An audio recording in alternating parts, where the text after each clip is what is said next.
What's up, y'all? I'm back again with another makeup tutorial on my beautiful client Lauren. As you can see, she's gorgeous before and after this glam, so let's get into it. I'm going to start off with the MAC Serumizer Hyper Real serum, and then I go in with the MAC Strobe Cream in the shade Peach Light. These are two of my favorite skin prep products, and they just give the skin a nice healthy glow. And then I follow up with the Milk Hydro Grip Primer in her T-Zone, and then I jump right into the foundation. Here I use the Spiced Rum shade of the Too Faced Born This Way foundation, and this is going to be the original formula. It's not going to be the matte one, but I just blend that out with a brush, and then I pick up any excess that I find with a sponge before I go in with concealer. So for the concealer, I'm using the complimentary concealer. It's going to be the Born This Way multi-use sculpting concealer in the shade Butterscotch, and I just mixed a little bit of that in with her exact same foundation, just whatever remnants I had on my palette, and I use that under her eye, on her forehead, the bridge of her nose, and her chin. So I go right in. I don't spend any time trying to let it sit down. She doesn't really have any like under eye circles or anything, so I didn't find the need to really let it sit down and get the coverage going. So yeah, this is a pretty full coverage concealer in the first place. So I'll go ahead and blend everything out with a little setting brush, and I go in with the edges, and I make sure that everything's super seamless so that the foundation and the concealer flows naturally from one to the other. So I'm just bouncing all over the face. As y'all can see, I'm going under the eyes from here and there, like here and there. I'm going, on the forehead, on the chin, whatever the case may be. After that, I go in with the e.l.f. Halo Glow Liquid Filter, and I believe this was shade 8, and I just wanted to give her skin a little bit more dimension, but keep that glow as well. After that, I go in with the Rare Beauty liquid blush, and this is going to be in the shade Grace. This isn't a shade that I reach for super often because I feel like it has a little bit of a purple tone, but I don't know, I just was in the mood. I thought it would look really nice on her, and it did. So that was good. After that, I go in with the same exact e.l.f. product, and I just bring some dimension to her nose, and then I just blend out the edges with that same concealer brush that I used earlier. And then right about this point is when it's time for us to set, because of course y'all can see she's looking very shiny, very dewy, and she has dinner tonight, so I want to make sure that she has this face built to last. So I go with the One Size Sweet Honey powder, and I'm just using that kind of all over her face. I'm not really baking all over her face or anything, but I'm just dipping into the powder, tapping off any excess, and then running it over her face just to make sure that she looks super matte and just ready to enjoy her night.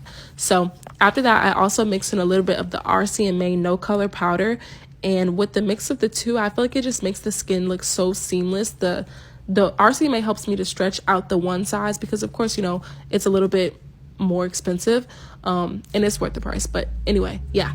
After that, I go in with a powder puff, and I'm able to bake under her eyes and make sure that we keep that brightness going. And also, this is going to help me prepare for her eyeshadow, and I definitely don't want to have any fallout under her eyes after I just did all that work and made it super seamless. So I just go in with the powder in the same areas that I placed the concealer, and then I carve out her nose just to make sure it looks super snatched.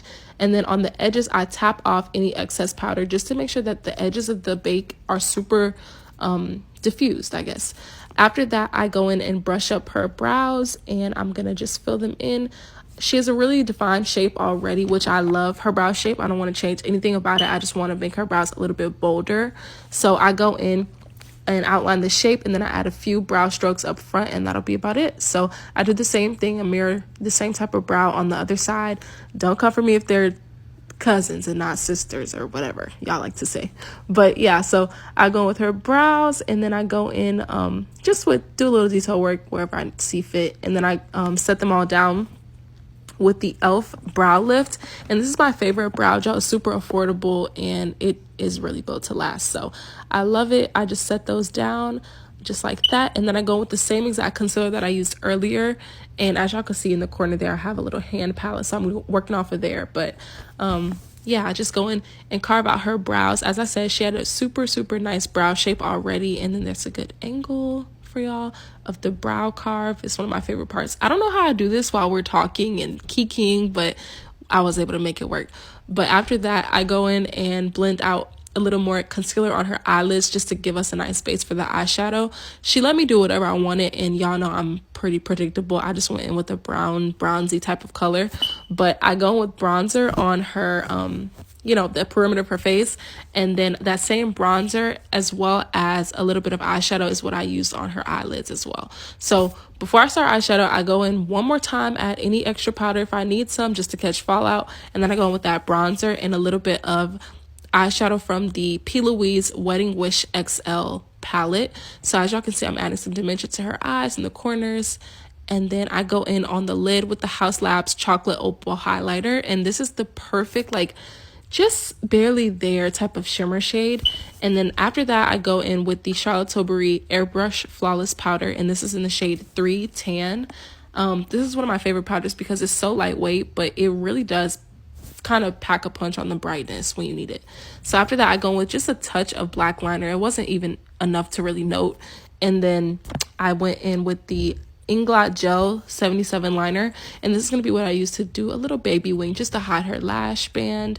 And then I pop on some lashes and I go in with some blush, and this is going to be the Haus Labs Acai Sky. I thought this blush was so pretty on her skin tone, and then I was able to go in with the same eyeshadow under her eye with a little bit of mascara, and it just completed the eye look. So after that, I go in and use some highlighter. This is going to be the Nobla Skin Glazing Highlighter. And I mixed like 3 shades. But anyway, yeah. And then lastly, we're finally onto her lips. I use the Morphe Trendsetter lip liner. Y'all know that's one of my favorite lip liners. And I just outline her lips. I do a little bit of an overline, but not much. Anyway, I had to zoom in really quick on that skin and give y'all the side profile because it was just too good. But I followed that up with the Maybelline Superstay Matte Lip, and I believe I used the shade Loyalist. And then I went in with some brown lip liner and a little bit of Kaja Beauty Gloss, and this is going to be in the shade Milk Tea. This is one of my favorite lip glosses. And then I set it all down with the Airbrush Flawless Setting Spray by Charlotte Tilbury. And then after I fan it all down, I let her see the look. I do any finishing touches, mattify the T-zone, blend a little this, a little that, and we're ready to go. So she looks like she's ready to go to dinner to me. I gave her the mirror so that she could see how it's looking, and she loved it, which I was super happy about, of course. So yeah, here's the rest of the look. Get into it. And if y'all like this and want to see more like this, then let me know. I'll see you next time.